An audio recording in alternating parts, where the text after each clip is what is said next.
Hello, everybody, and welcome to this episode of From Page to Stage. Now, if you don't know who I am, my name is Wendy Corner, and I work with authors to do that transition period, that moving towards and becoming speakers as well as authors. Some of our guests, a lot of our guests, have done both. They're on page and they're on stage. So those interviews are to give you some inspiration. You see, they've done it, and you know what? So can you. So this is what the premise of from stage to page to stage. I'll get it right in a minute. From page to stage, that your words have power, whether you deliver them on the paper or on stage, and preferably both. So today I am joined by the lovely Chu Tang. Now, Chu is in the USA, but not from there originally. Chu, can you give us a little snippet of how you got to where you are now? Give us an introduction. Yep. So I was born in Cambodia, and then I moved to Vietnam, and then I moved to Malaysia. And then I moved to Florida, California, and then moved to New Zealand, and then Canada, and then back to San Francisco. Okay. Wow. So your passport is very full over the Oh, years. yeah. I get those extra thick ones. Yes. Yeah. Excellent. But so you're in California at the moment. Yeah, I'm in the Bay Area. Yep. San Francisco. Very nice. Very nice. And you've got a beautiful picture behind you of Finding Dory. Now, my movie credit on it. Exactly. So tell us more about that. So it took me 10 years to get my dream job at Pixar. And then finally, I got, I love Finding Nemo. I love Finding Nemo because, I love aquarium and then saltwater fish. And finally, I got my credit on Finding Dory. So I put that poster on just to remind myself that, I could do anything I want to. Yes. What was your role in the film? Can you tell me? I was working for a software group that creates the renderer. The renderer is the one that actually makes water looks like water, fish look like fish. Yeah, so I was a software engineer. Ooh. Because I mean, if I'm a little old in the tooth, and remember back to those early days when we had graphics on films, and I mean, even thinking back to the early what they call Star Trek TV programs, when the shh of the doors and the wobble and the whole set wobbled, and you look at it now and you go, that was state of the art back then. Wow, how far have we come? Whoa. Yep.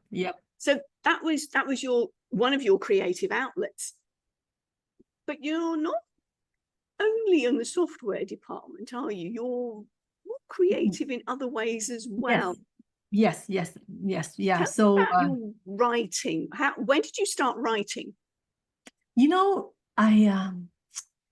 English is not my first language, right? So I remember it was in high school, and I was taking a humanity class, and it's the same teacher that taught U.S. government. And, so you were in the U.S. by the time you got to high school? Oh no, I came to U.S. when I was in junior high. So I started about 6th grade when I was in U.S. Right. Yeah, a long time ago. So then my humanity teacher said, okay, so the first 10 minutes, just write in your journal. And I was like, okay, that's interesting. So I wrote, and then she will read what I wrote. And you're talking about a long time ago. This is like in the 80s, right? And then she told me that, Chu, one day you're going to be a writer. And I was like, no. and over the years, she would keep encouraging me to write. Yeah. So I started to write my journal. I started to write, and I went to college. I wrote essay, and then my teacher in college said, yeah, I need to write. So she was the second person say I need to write. Yeah. Isn't it make a difference when somebody believes in you? Yeah. And actually shows you, do you know what? You've got something here. Because even if you're going, oh, no, oh, Yeah. I can't see that. There's a phrase I often use, you can't read the label from inside the bottle.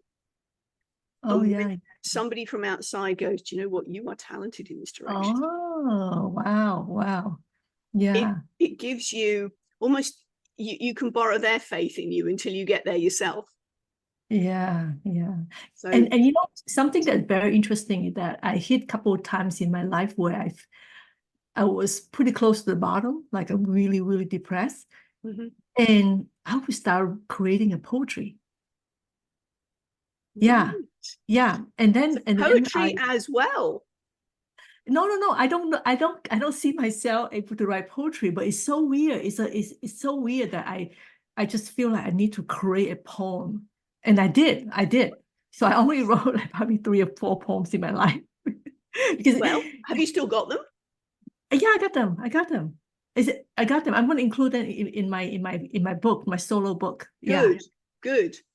And it's weird because I don't understand. It's just like I have to create it. It's always like a therapy. And then after I wrote it, I feel good. You know, it's not something I could express in the conversation, but somehow it's just so strange. I mean, it's getting your, I mean, as you can see, your words have power. That's my thing. And the power to express yourself. If you've been through some pretty crappy stuff in your life. And I suspect, how old were you when you left Cambodia? Oh, when I left Cambodia, I was 6 years old. 6, okay. So you actually have the language, the memories, even if you don't remember them, but that you had the language to potentially process what was going on. In the Cambodian language, or? Well, whether it was Khmer or whether, my thought is in terms of your language processing, because we process things verbally. Right. In terms of accessing memories. When we have trauma that happened pre-language, we can't actually process it and express it in words because we didn't have them at the time. Right. So that's where other creative media come in to help you process and get rid of the trauma. But what I'm hearing from you then is I don't know how much you remember or whether those memories have been held down for your own preservation. Yeah. But so we've got then writing poetry is a way of expressing those deep feelings. Yeah, it's very deep. Yeah. Beautiful. So writing from the age of around, how old were you in junior high? Not everybody who goes through the American school system will know the date. Yeah, so I started learning English when I was in 6th grade, and then the teacher that really suggested me to become a writer is I think it was in my high school. So you were how old? I was maybe 18. Yeah. Beautiful. 18. And that was by then your second or third language? My actually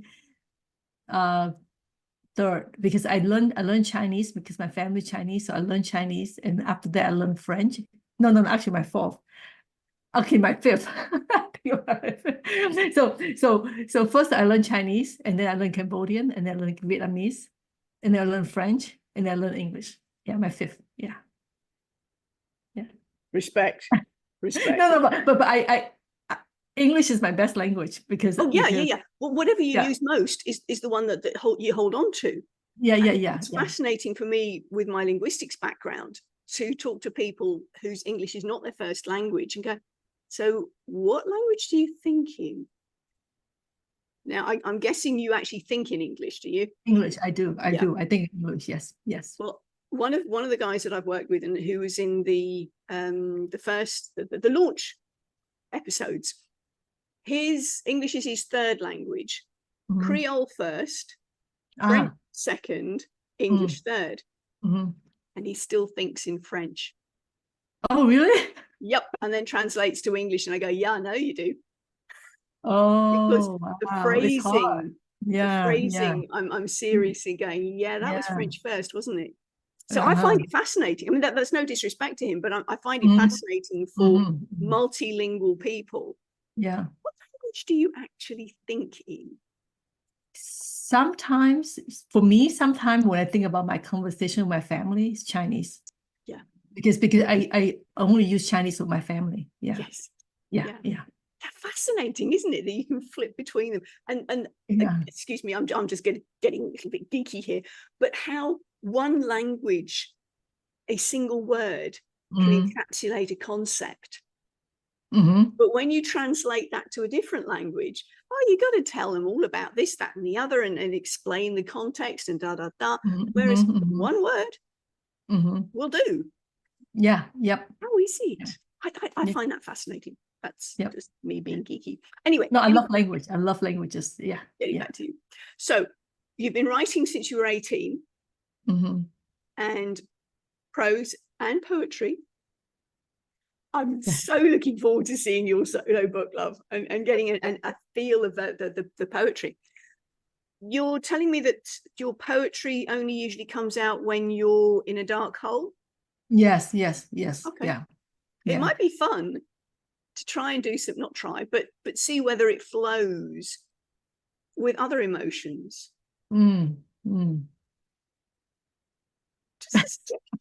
Just a suggestion. You're creative. Actually, I did. I wrote a poem when I was falling in love with my husband. I did, and then I modified that poem on a wedding day for me to read the yes, I did. So I did have two happy. Oh, how precious! How precious. Well, there you go. Then you can. Sorry, I'm going to make a suggestion here. Forgive me if I'm encroaching on you. You've already told me you journal. Stick it an emotion at the top of the page and go, right, okay, what's coming? Let's see what happens. How exciting. So the writing started around 18 that you were recognized for. When did you publish your first work? I published my first work. Okay, so last year around I think it was August or July. Okay. My business coach said there's a multi-author opportunity, and it's a 365 days. The book is called Art of Connection, and it's on gratitude. So I thought, okay. So then it took me a while to really come up with just one page. Yeah, and then it's launched this year. So yeah, so I'm really, really happy. That was my first ever published one page. Well, it's a start. And audience, I'm gonna put in the link. We'll have a look in the show notes. Chu did a video of her reading her first published bit. Because of Wendy. Brilliant. It's because of Wendy. So yeah, this is where she showed right from the start of her published work, she's taking it from page to stage. Now, that stage, you might be thinking, it was alive, it was a recording. It's still a stage. And I was so proud with you as I heard you reading it, and it was just brilliant. So we'll make sure that that's in the show notes. Beautiful. Okay, so thinking about the speaking then, you've been speaking in your roles through work, through your career? Yes, I so did. What were you speaking about and to during your corporate days? So I was, for instance, like doing presentations about like any training and demo of my work. When I get demo, I have to show. Yeah, and then that was one that was the most challenging one. That was I had to give a talk at NASA, and this is like real, like going to like really like I think there was about 169 people in the audience, and I was on the stage for the first time, and then talking to real rocket scientists, and it was cut your teeth in a big way, girl. And that was my I consider that was my first public speaking experience, and I was going to turn away from the opportunity, right? But then my husband looked at me with this sad face, and I was like, okay, fine, I'll do it for him. And oh my God, I learned the secret. I think the same thought process as writing. Okay. I have to visualize it, how I want to present it. Yeah. So I came up with a method so that I won't blank out during the speech. Is create visual. It's almost like one slide is per sentence of what I'm going to talk about. But of course, I didn't read it from the script, because then it will be very boring. Yeah. So then my finger will be busy, right? So I won't. And then also, because I spent over 60 hours preparing it, so I was so passionate about the subject. It's kind of like you already know the subject, and so that took my fear away. So when I'm on the stage, I was just like so passionate about sharing. Flow. Yeah. And then at the end of the presentation, I was thinking like, oh, if nobody asks questions, that means it was very boring. And then it was a pretty long silence. Maybe not that long, but since I was on stage, I felt really long, right? And then everybody, and then we I think I have like about 10 people lining up at the microphone, start asking questions. and then I was able to answer them, Yeah. And yeah, that was amazing. Fantastic. And yeah. what level did you go out on? Whoa, high. Well, I didn't know I could do it. And because of that, after that, I've been thinking about, I hope I have another chance to do that. Yeah. And people were very impressed with the subject that I presented, because I was working for Pixar at that time. Yeah. And they want to know how Pixar propelled the animation evolution. And yeah, so yeah. So there you are, being a brilliant advert for Pixar. But like one time. Well, doesn't matter. But as I said, what an amazing way to cut your teeth in your public speaking career. Yeah. Whoa. Yeah.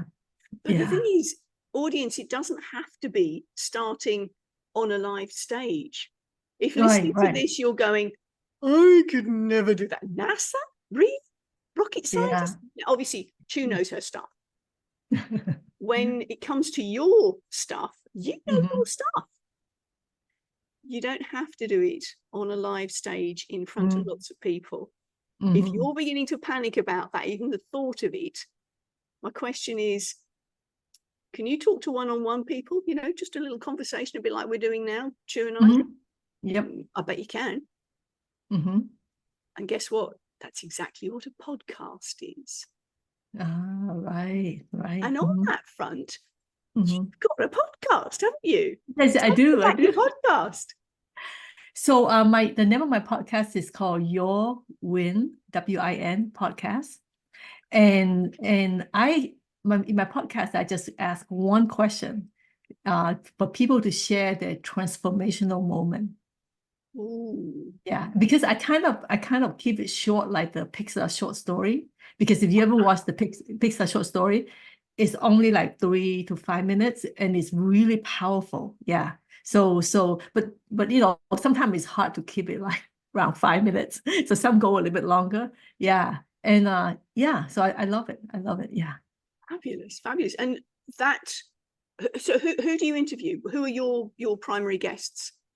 So my primary guest is for super busy professionals. Yeah, I know. We've got an appointment. We do. So super busy guests, and so super busy professional guests. Are they men, women, corporate, self-employed, entrepreneurs? Where do we come from? It doesn't matter. Okay. So I have people who, like, I have chiropractor and all yeah. And then actually I also have someone who's attending a graduate school too, because because he's starting to be a professional and he's busy. So of course. Yeah. And who's your audience? Who's my audience? Super busy professionals. because my podcast is like, okay, so it's really short and then just go right to it. Yeah. So yeah. Something you can listen to while boiling a kettle.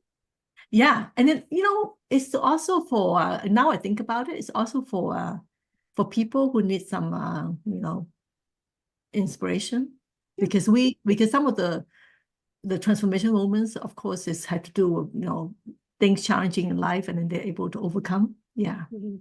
Yeah. And getting that information in 5 minutes or so is a challenge, particularly for those of us who like to talk.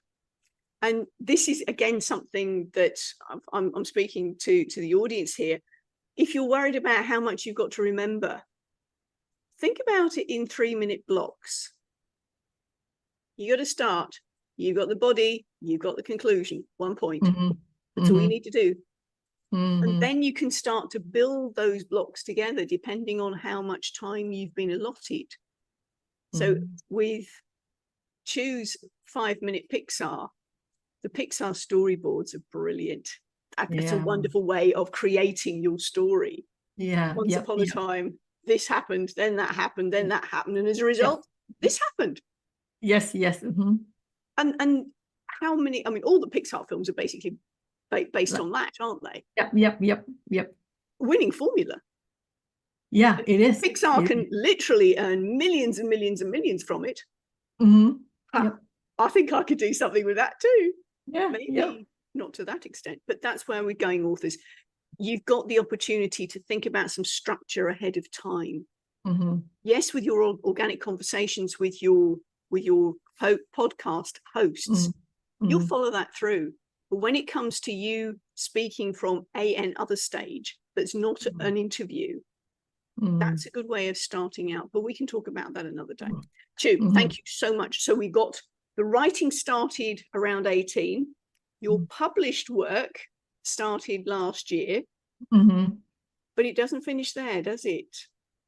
Tell us what's percolating.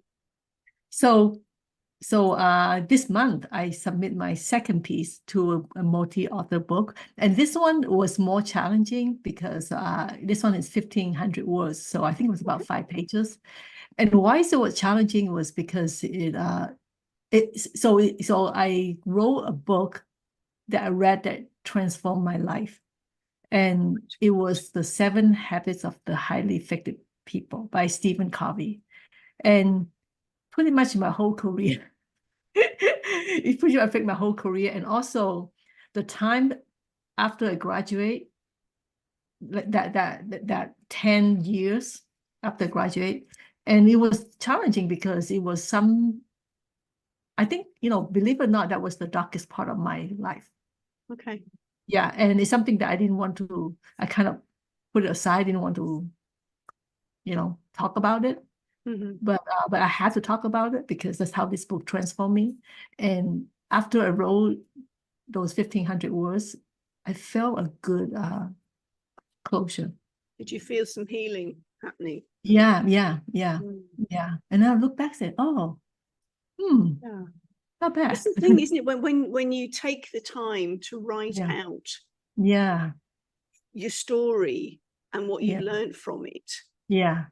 It's and then the idea is that you go on to speak about it.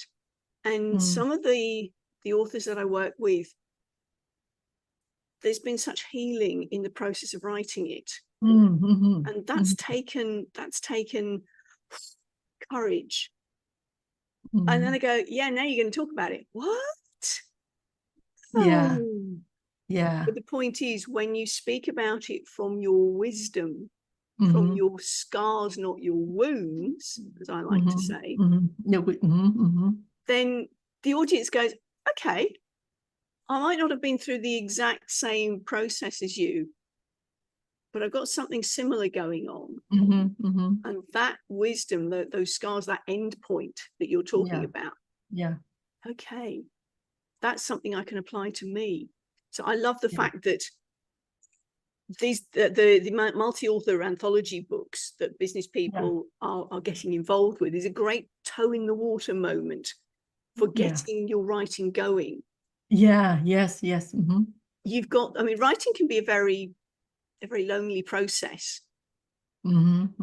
but if you start off with being part of a team, yes, there's that sense of teamwork, camaraderie, everybody's in it together, you all do the marketing, and it goes. But then, of course, after you've finished, the book is launched, it's down to you again. Yep. And that's where where do I go from here? How do I keep my message alive and foremost in people's minds? So that's where the speaking comes in. Yes. Yep. So do you, when you do your podcasts, is it purely start the question, let the guest answer, finish? Do you share any of yours in there as well? A little bit, yes. A little bit, yeah. Only a little bit. Yeah, mostly my guests, do well, all the talk. It's a short form. Yeah, it's a short form.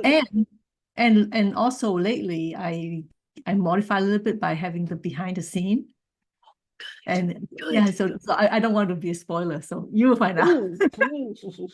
Well, the thing is that's really exciting, because I was going to suggest then that maybe interspersed in amongst these wonderful guests, you do a solo one.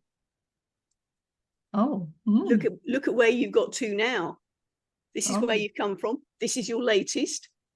Hello, when you've got your book, when your book's coming out, opportunity there. So that's something that it's great to listen to other people, but why are you bringing these stories to the surface? People need to know about you as well. Beautiful. Oh, Chu, love this conversation. So we know then that you've been writing since you were 18.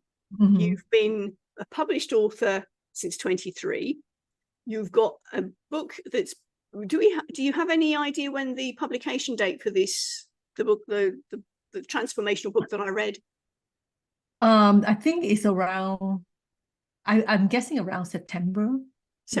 Okay. Well, when we've got a date for that, let me know, and we will amend the show notes, and we'll make sure that everybody knows it's coming. And then, did I say amongst our conversations there's a solo book percolating? Read between the lines. Well, you mentioned earlier on that you were going to include those poems in your solo. Oh yes, you're right. I did. So this year on January 1st, I started writing on my own book. And then so right now it's just writing down like the draft and all that. And so the two piece that I contribute to multi-author book, I'm going to modify a little bit and then put it into my book too. Oh yes, definitely. Repurpose. So that I thought I could get it done this year, but then when I talked with a publisher yesterday, she said take about 9 months just to do the launch and the marketing. So I should be more realistic. Well, the thing is, if you've got, think about the best time to actually launch it. Is there a significant date for you and your potential audience? I mean, yes, if people get the book out at the middle to end of November, hello, Christmas present, if that's your audience. Now, if your audience are primarily Chinese folk, next Chinese New Year? No, it's in English, so no. I know, but it depends. This is why I'm saying it depends on who your target audience is. Right. Significant for them in terms of a date. I mean, last year, just being a little bit shameless here. Last year, when we produced this book, Making a Difference, we had a number of Asian authors involved. So we published on the 8th of the 8th, because we know that in Asia, the number 8 is the number of abundance. And so that was why we chose that date. So that's what I'm saying. Think about who your target audience is. What's a significant time for them? And then work your way back a few weeks and have that as your target launch date. Oh, that's great tips. Yes. There you go. That's just a little bit of unintended snippet of information. Okay, so that's coming up this year, possibly. in the next 12 months. Yeah, I hope so. I hope so. Sure. Great. Do we have a working title? I will not share it yet because I might change it. This is the working title is in your head. Got it. Okay. It's going to be so exciting, Chu, because is it going to be a life story, a memoir, a biography, autobiography? It's not a typical autobiography. It's more of like a creative nonfiction. Oh, love it. Yeah. Because my intention of writing is always want to bring positivity to my reader. That's always my intention. So yeah. So yeah. Beautiful. There we go. There's another positive thought. How about Valentine's Day next year? Think about your Hallmark days, if you will.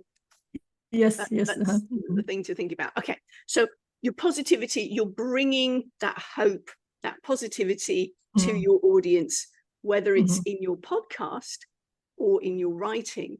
There's a wonderful sense of a golden thread running through that. I love it.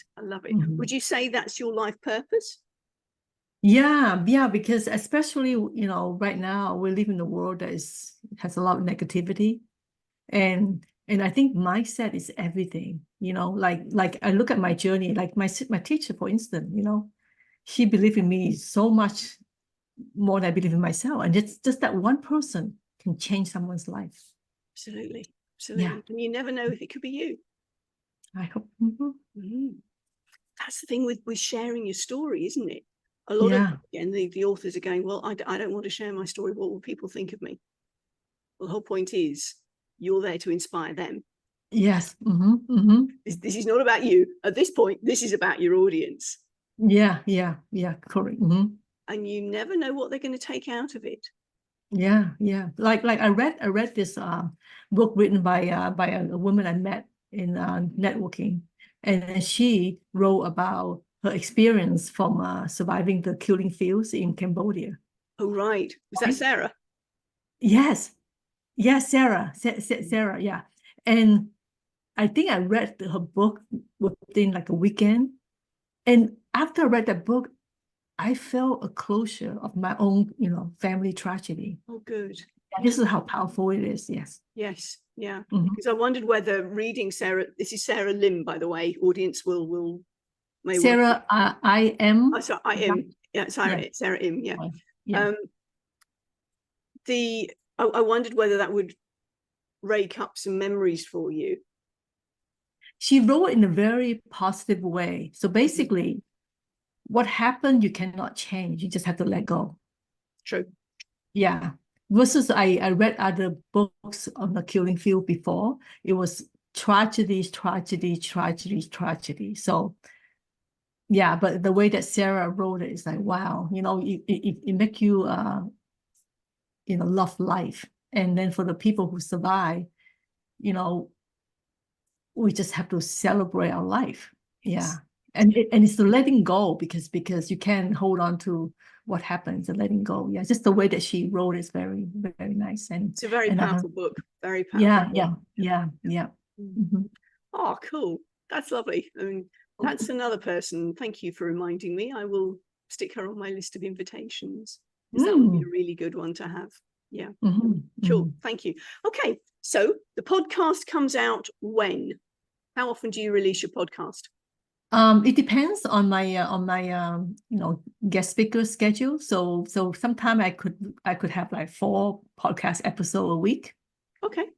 And right now I have it pretty much lined up for the rest of April. Yeah. But is the aim 1 a week or more? No, I don't. It depends on the story and depends on. No, I don't have a aim. It's just yeah. When they're there, they're there. Do you do them live? I haven't tried the live because I like doing the editing part with the graphics and all that. So making it live is tough. Yeah.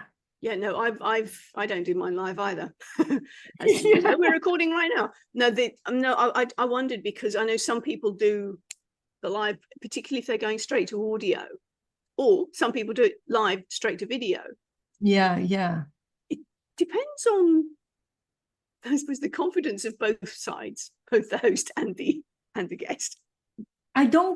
For me, it's not the confidence issue. It's because I want to be able to put some. So for instance, like if they talk about like food or something in the behind the scene, I like to put some pictures of the food, I just like the creative part. The part that I also enjoy is put it into Canva and then how to edit it, and then the title is, that's the part that I also enjoy. So if we do it live. That's part of your creativity, isn't it? Yeah. Nowadays, that's it. Absolutely. Cool. Yeah. Love it. How do you find using Canva? Is it something that you'd like to get in the back end of and do a little bit of filtering around? No, I like it. It's very simple, and it's just, you're not losing any resolution, right? Because some other editing, once you export it out, it doesn't look as good. But Canva is like what you see, what you get. Yeah. Yes, I'm learning lots of different things with Canva, which is really exciting. So beautiful. Okay, as we're winding up then, Chu, are there any golden nuggets you can share with our audience of how you take your words from the written page and bring them to life when you speak about them? Anything that you can share? Well, you gave me the greatest tip. It's just to do a video holding my first book and reading it, right? Yeah. So that's one thing, right? Just do a self video of it, and then